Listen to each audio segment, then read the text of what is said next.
if you just have a person that cares about you, when all you hear is how bad you are, that you're more likely to drop out, that you're not doing well in school, and what's the point? That's what goes through your head. But if you have a person that is there to make sure that you're not thinking that, that makes the world of difference.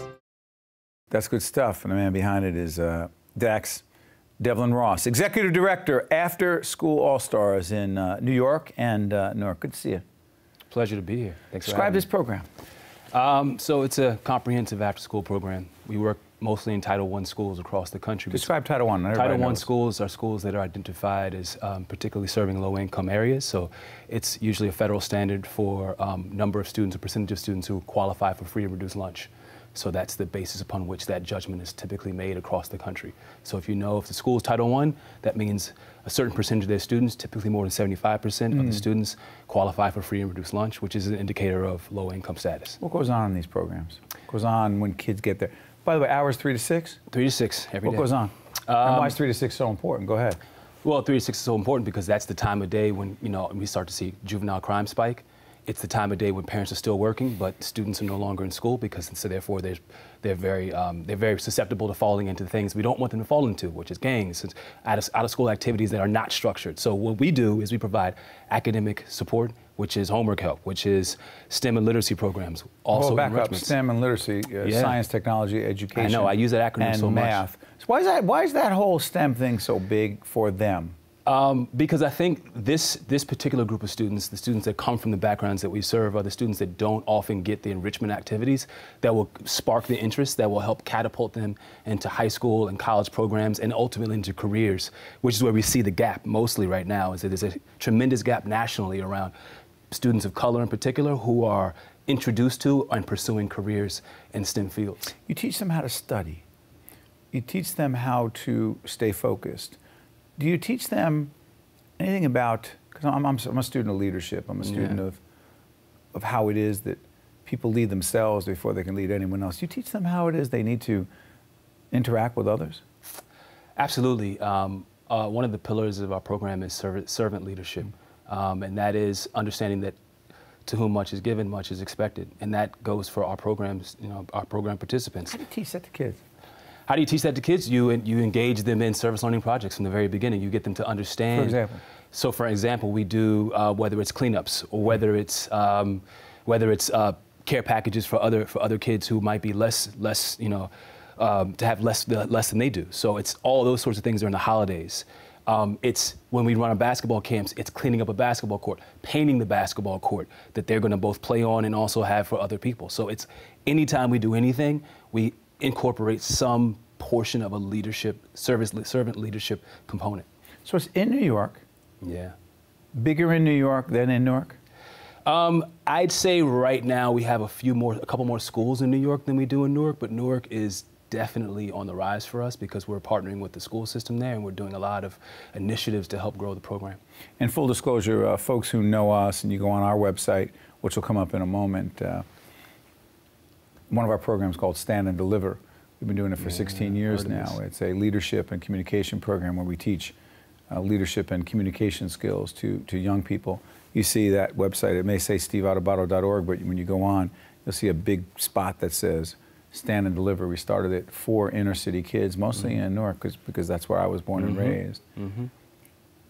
Those hours from 3 to 6, whether you're teaching them communication, leadership, how to interact with others, study habits, all those things. Yeah. For a lot of these kids, particularly in our inner cities, tell folks who may not understand it what they would otherwise face. It's the reality that we read about in the newspapers, see in the newsreels in the morning. It's you're walking home and things can happen, whether it's susceptibility to gangs, it's walking home to a refrigerator that is not stocked with food that you want to eat or that's healthy for them to eat. It's walking home into an apartment or to a house where there isn't an adult waiting for them to support them and give them the kind of love and guidance they need in order to prepare them for the next day. It's all of those things. It's the violence that they're susceptible to. I don't want to just put a broad blanket upon that because I think that there are a lot of great neighborhoods and a lot of great families. But those things can happen and do. Yeah. Who started this program? This program was started by Arnold Schwarzenegger. Come on. Yeah. I know I heard that. I said, Yeah, really, Arnold? Yeah, by Arnold. I've had the pleasure of meeting him a couple times. He's still deeply engaged in the program. This is a commitment of his. You think it's kind of a funny thing, or he just might have done this as a one-off, but he tells the joke, I've heard at least, and I think he's even told it to me, was that you can't be at a family dinner with the Kennedys and with the Shrivers, that's the family who started the Peace Corps, and only talk about your movies and your muscles. It was about giving back. Absolutely. I mean, for him, I think it's clearly for him. I think when he talks about it, growing up where he grew up and grew up in Austria, he had that every day. He had his parents at home every evening. And I think when you understand what it means to have folks that are there to support you, and you saw in the video that we started this with, and you understand what it means to have someone who says, I believe in you, you understand how vital that is. It's the game changer, and I think it's why he became so passionate about this specific initiative and issue and has been part of it for the last 22 years. What about you? What's your story? Why are you so passionate? Where'd you come from? I grew up in Washington, D.C. I grew up in what I consider to be a pretty privileged background. I grew up, my family was, my father was an engineer, and everybody I knew was a professional.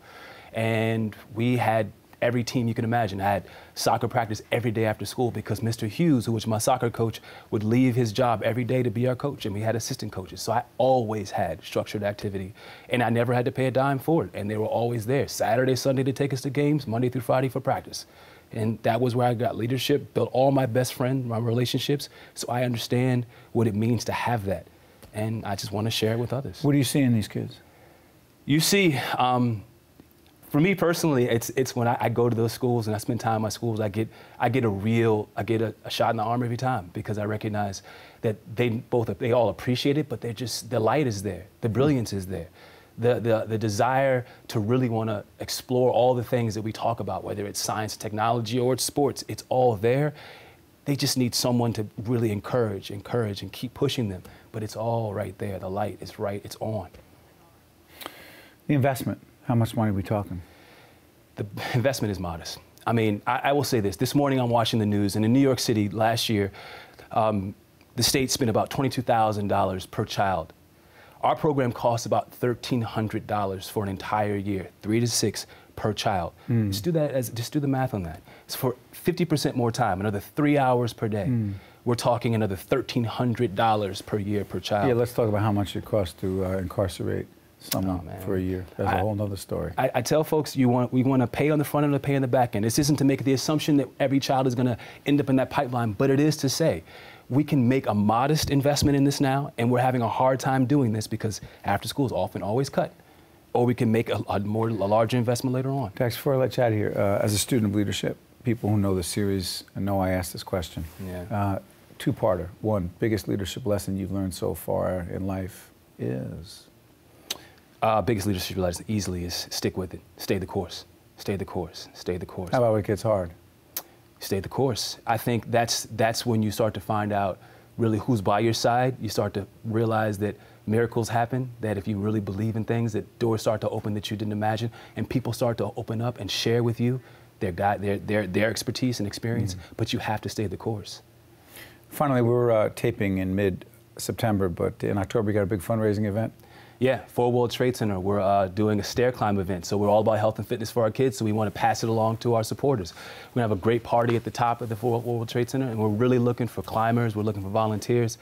It's an opportunity to really to get involved and get engaged, and we're hoping to get folks to really come out and support. And if you can't come out, you can still support us by going to the website and punching in. It's ASASNY or asasnnewark.org, and we're right there. You can contribute. We'd love to have the support. Keep doing what you're doing. Thank you, sir.